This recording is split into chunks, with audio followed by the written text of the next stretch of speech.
Hi everybody. The producer and I are here again to visit with you on another one of our Wednesday chats.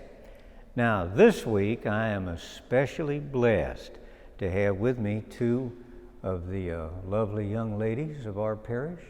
You surely know Karen Miller. She's on our staff here, one of the pastoral associates, and she's fine, man, she really is.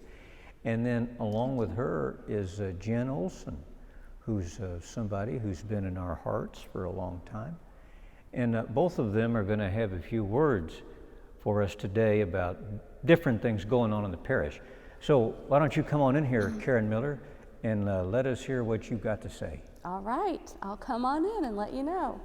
So the first thing that we're going to talk about today is Christmas in October. As you guys may remember, last year we didn't participate, partially because of COVID. But we're back at it this year, wanting to get a team together to do a house on October 9th. And Brad Angermeyer, again, is spearheading this effort. We are looking for individuals who are willing to climb a ladder and assist with gutters and maybe redoing a deck on the front of the house, but also for people who may be able to rake leaves and do that type of work. So the date is October 9th. We have a long history with this project, 37 years in fact. Dick Miller and Jim McNeil were founders of Christmas in October, and I've mentioned that before, but I just think it's so important, and what a gift to us to be able to continue to honor their legacy with this great project that really transforms people's lives. So again, Brad Angermeyer is spearheading it, but if you're interested in participating in it, you can reach out to me at the parish office and I'll let him know. So that's Christmas in October. Can I ask about that, please? Yeah, certainly. Okay. Christmas in October, is that like a day-long commitment or just part of a day or what? I'm glad you asked. There's no time limit, so if you're available to work for an hour, Brad would take you for an hour, but if you're able to stay and work longer than that, that's good too. I bring lunch, so if you can stay over the lunch hour, I'll bring you some food, and that makes it kind of fun, a social moment in the middle of the day, but yeah, just whatever you're able to give. And is this at one house or different houses? This year we're doing one house, so you'll go to that house and you just stay at that house. Okay, for however long you can. Exactly, right. And then does a person especially need to be skilled in building trades, good with a hammer and a saw, but not necessarily? Right, so this year the house that they're doing needs new gutters, so we need people who know how to put gutters on and who are not afraid of heights, maybe would be willing to climb a ladder. That would be important. Mm-hmm. And they're also looking to redo the front of the house. I think there's some deck work that needs to be done. So if you know how to use a hammer and, saw and cut and all that kind of stuff, I'm sure Brad would appreciate that. Okay. For Christmas in October, we don't usually have young kids that participate. You need to be, high school age, I would say, and older. But yeah. All right, so you're especially looking for skilled people. That'd be helpful, yeah. But not mandated, not necessary. Anyone who wants to work is welcome. Okay, and for however long they can. Right, okay. Right. All right, wonderful. Yeah. Well, that's a beautiful thing. It's a beautiful thing. And of course, Mr. Miller and Mr. McNeil, they were certainly altruistic people. Certainly, right. Jim's just gone home to the Lord, recently. Mm-hmm. And that would be a lovely way to honor his memory. Absolutely. And to be at the homes of the people who are having the work done is so beautiful. They're often outside, interacting with the workers, and they're just humbled and moved because these are projects that they physically couldn't do themselves, financially couldn't do themselves, and it's transformative to their home. When you have gutters that are a problem, your basement floods and the wheels fall off. Mm-hmm. So it's just beautiful. I'm glad we're able to be involved. And it not only helps maintain their home and build their home, it builds ours too. Certainly. Builds I our agree. spiritual home, it builds our parish. It's a beautiful thing. Yeah. And you know, particularly if you've never been involved in anything like that before, and you're good with a hammer and a saw, and you know about gutters, and if you're capable on a ladder, maybe you've never done anything like that before, maybe you never even thought about it. I wish that you would consider it, because I know it will prove to be a great blessing to you. Yes. Amen. Thank Amen. you so You're much. welcome. What else would you like to share with us? Okay, well, it's exciting to me because last year it was the inaugural effort of our Community Cares project. And we did it last year in lieu of Christmas in October, but we're doing both this year. So Christmas in October is outward facing. We help people in other neighborhoods that need help. But Community Cares is really a parish-focused effort. It's just an opportunity for us as parishioners to love on each other. And we started it last year in light of COVID because people were so isolated and struggling. But this year, COVID's not gone. There's still problems with that. But the reality is the effects of COVID and just, life can be hard. So we want to keep this going. It was a great blessing to the people who participated. So Community Cares, it's our second annual effort for this project. Teams of parishioners will go out into the neighborhood at pre-selected homes, and we rake leaves, maybe we plant flowers. Last year we did sidewalk chalk with just encouraging messages. This is an opportunity for families, so young kids, parents, grandparents, whoever wants to participate. The work isn't quite as hard, although at one house last year I know that we had 17 bags of leaves. Wow. That was a lot. Anyway, but it's fun. It's also a good thing for our parish community, good thing for the volunteers. If you're interested and willing to be part of the Community Cares Project, Teresa Olson is spearheading this event. We will have a sign-up genius. I think I'm going to work on that today. But in the meantime, if you want to be part of it, feel free to reach out to me at the parish office, and I'll let Teresa know you want to work, and we will work only on that day, October 16th. So Christmas in October is October 9th.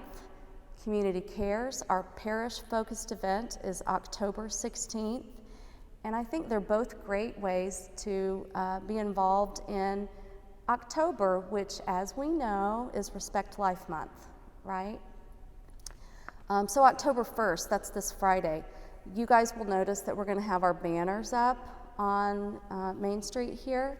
So it's just beautiful banners honoring a host of different life issues, just so we can remember and think about the significance of this month.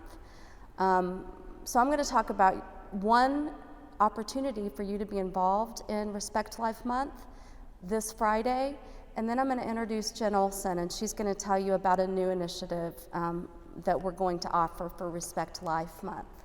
Yes, Before sir. you do that, can I ask a question or two about Community Cares? Oh, yeah, sure. Okay. So you said that's the following Saturday. The 9th is Christmas in October, where the focus is on more skilled labor. Not exclusively, but that's the focus. Right. And then the 16th, it's unskilled labor. It's kind of leaf raking, maybe grass cutting, bush trimming. Right.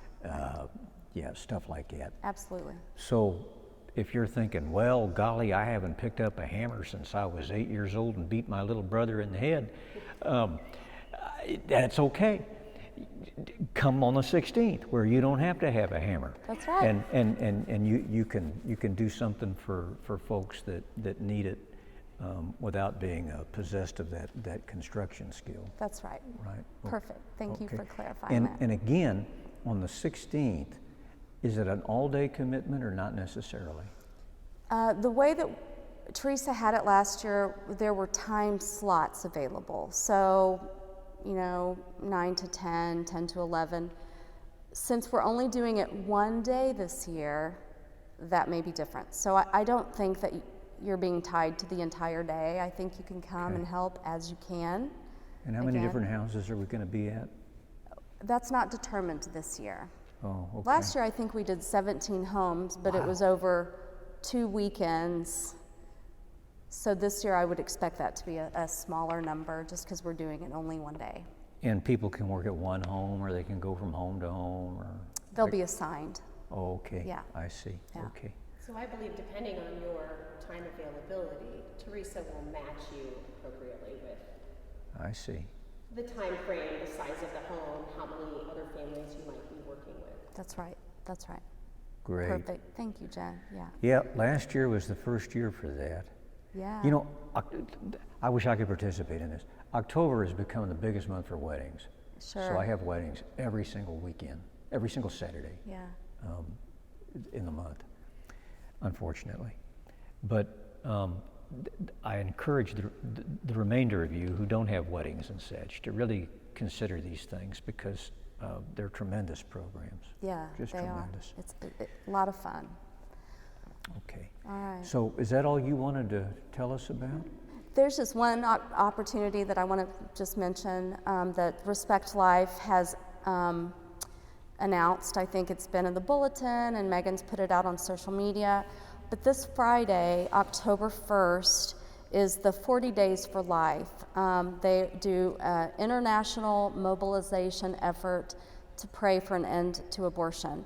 So big number, I think, I don't know, a handful of people from Visitation will be praying this Friday. If you are interested in participating, I think it's on our website, or It'll be in the link with today's video. it'll be in the link with today's video. You can go there, click on the link, and sign up if you want to go and pray for that with other Visitation parishioners. But we do have another Respect Life offering that Jen Olson is going to talk about for us. So, oh, Thank right. you. all right. Thanks, Jen. Sure.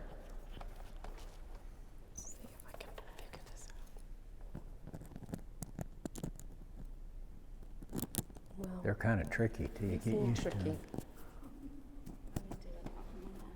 Hair and makeup didn't prepare my outfit correctly. Would you allow Okay. me to do that? I'll just hold on to Oh, it. okay. It'll be fine, right? Okay.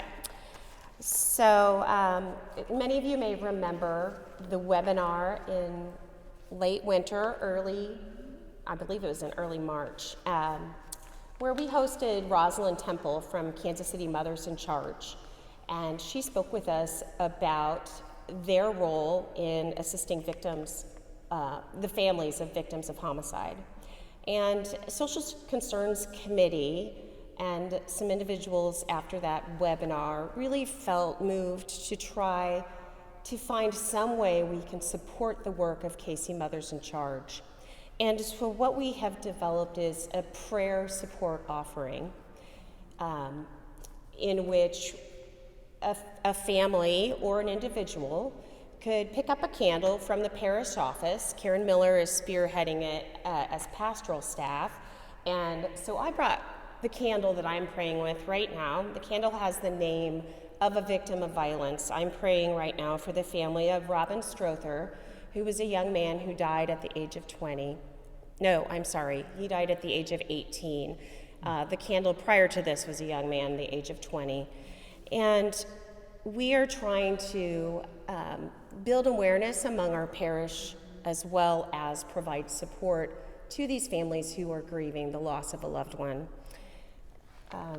If you're interested in praying, you would receive a candle and a prayer card and directions to pray intentionally for a three-week period of time.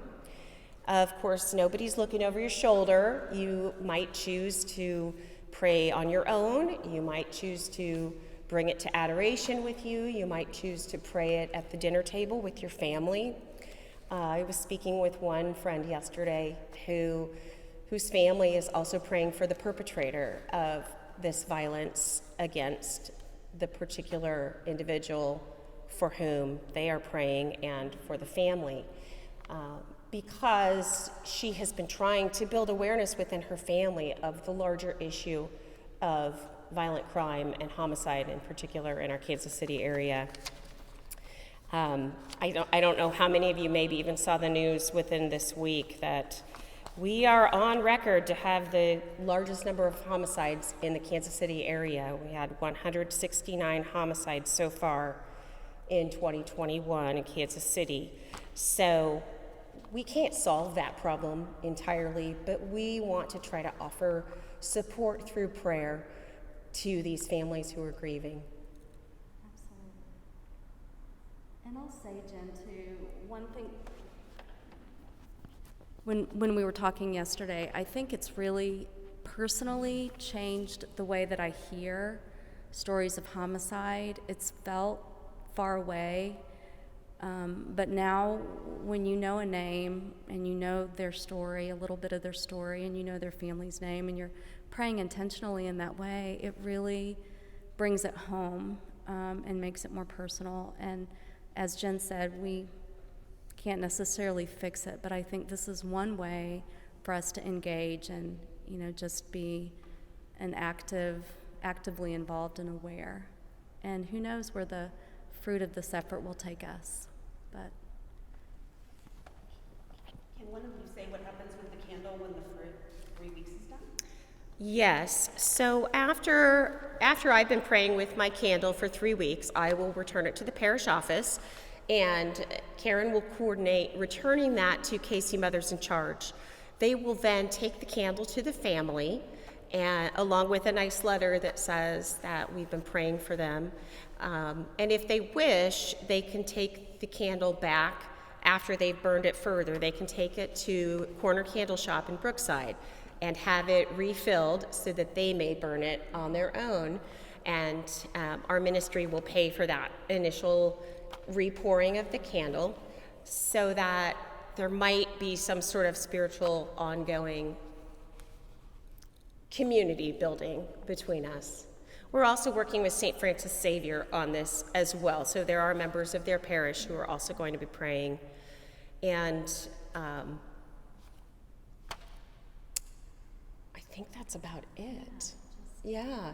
So we also will be looking to list the names of those victims in our bulletin. I'm not sure whether that's happening every week or every month, but look for those names this week so that whether you feel like investing 3 weeks of intentional prayer, you could still be praying for those individuals, for the repose of their souls, and for their families, for comfort for their families. I know after my niece was killed, many days felt like the only thing that was holding us upright was the power of prayer. There was no other way for me to understand how a mother could bury her child as a victim of gun violence. So we're hoping that we can involve everyone in prayer at home or intentional prayer through a prayer candle. thank you, Jen. You're welcome. Anything else, Jennifer? I don't want to. I don't think so. Okay, I don't want to get in the way of what you want to say. But this seems like a good time for me to mention again our parish book. Certainly, the murder victims in Kansas City are not all African American people, though considerable numbers of them are. But I think, kind of a way to supply some context to the severe social problems that are at the root of so many of these murders would be to read Mr. Brooks's volume. I began it yesterday morning, just sitting over in my room, and I tell you, I could hardly put it down. Yeah. It is really good. I mean, it's not like reading Mark Twain or Flannery O'Connor or nothing. He's a good storyteller, though. But he's a good storyteller. Sure, and and if you know Mr. Brooks at all, he writes with the same plaintive grace with which he speaks, and it just kind of draws you right in, and gets you to thinking. It's really fine, a good book, and I think that it's the lessons it teaches correspond rather well with Casey Mothers in Charge and this prayer project. Terrific. Yeah, so it's just, I feel really good about that. I just love it when we have these pastoral synergies. It's beautiful. Synergy. When things correspond. Yes. Okay. Well, ladies, is that all we have today for the nice people? Absolutely. I might just mention one more thing. This prayer ministry is ongoing. It is not simply October. We decided October would be a good time to begin asking for volunteers. But we will continue doing this. Sadly, I don't see an end anytime soon to needing to pray for those victims and their families. Yes, thank you. So please contact Karen Miller if you'd like to be involved. You know, it has been delightful to be the thistle here next to you two fragrant roses. Oh. So I hope that you will come back and see us again on one of our video visitations. I'd be happy to. Thank you. All right, well, we didn't get to hear much from the producer today. The producer's fine with that. So, but on behalf of the producer, myself, and all the staff here, thank you so much for being with us today. And until next time, goodbye and God bless.